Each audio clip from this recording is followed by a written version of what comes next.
bonjour. Nous sommes le 2 avril 2017 et c'est l'heure du Massalia Trotters Mag.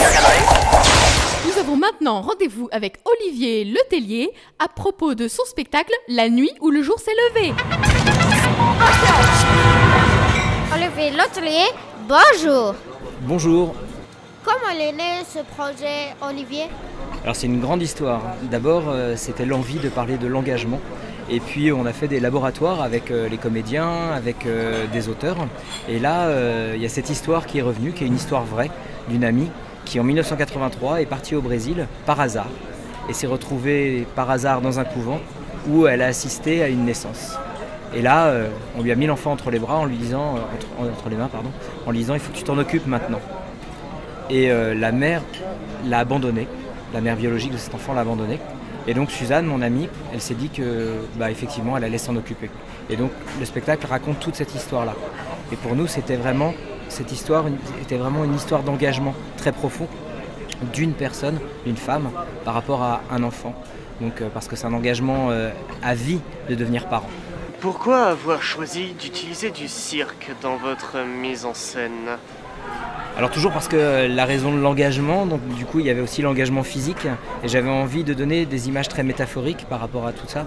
Donc le cercle, la roue cire, donc la symbolique du cercle était très très proche de toutes les symboliques de la féminité, des symboliques de la maternité, de la naissance. Et puis la rencontre entre le circassien et cet objet qui ont lui un corps très très mobile et la roue qui n'existe absolument pas, quand les deux se rencontrent, ça se met en action et ça leur permet de se surpasser. Lui et son corps d'avoir des formes, de donner des intentions, des dimensions qui sont absolument anormales et qui du coup amènent une dimension poétique très très grande. Donc c'est pour ça que j'avais envie de relier ces deux choses-là et de le relier aussi avec le théâtre et avec le récit.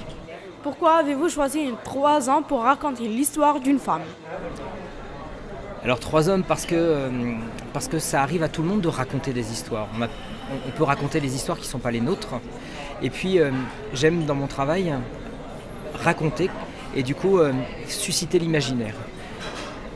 Quand il y a 3 garçons qui sont là et qui racontent l'histoire de Suzanne, Suzanne n'a aucun de ces visages-là. Mais c'est les spectateurs qui imaginent qui est Suzanne. Et pour chacun des spectateurs, elle est très très très différente. Et puis c'était aussi une manière de raconter aussi aujourd'hui un nouveau visage de cette famille, des familles, puisque aujourd'hui les hommes peuvent adopter, les femmes peuvent adopter, les familles sont constituées d'enfants qui ont leurs parents ou pas, qui se regroupent, etc. Donc les familles n'ont pas du tout le même visage qu'elles pouvaient avoir avant.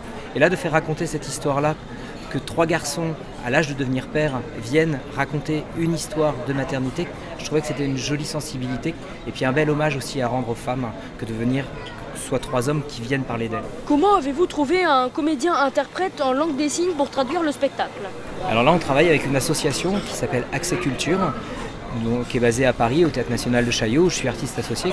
Et eux, leur travail, c'est vraiment de rendre accessible le plus de spectacles possible, que ce soit pour les sourds, que ce soit aussi pour les aveugles, où ils font des audiodescriptions. Et c'est eux qui nous ont mis en lien avec Vincent, qui est donc le comédien qui signe le spectacle. Et c'est la 4e fois qu'on travaille avec lui. Et j'aime bien ce rapport-là parce que c'est une langue qui amène aussi une dimension poétique très très grande. Et ça permet, même aux spectateurs qui entendent tout le texte, quand ils jettent un œil de temps en temps sur la traduction de Vincent, d'avoir une ouverture sur la poésie extrêmement grande. Et puis ça permet à un plus grand nombre encore d'accéder au spectacle et d'être touché par cette histoire-là.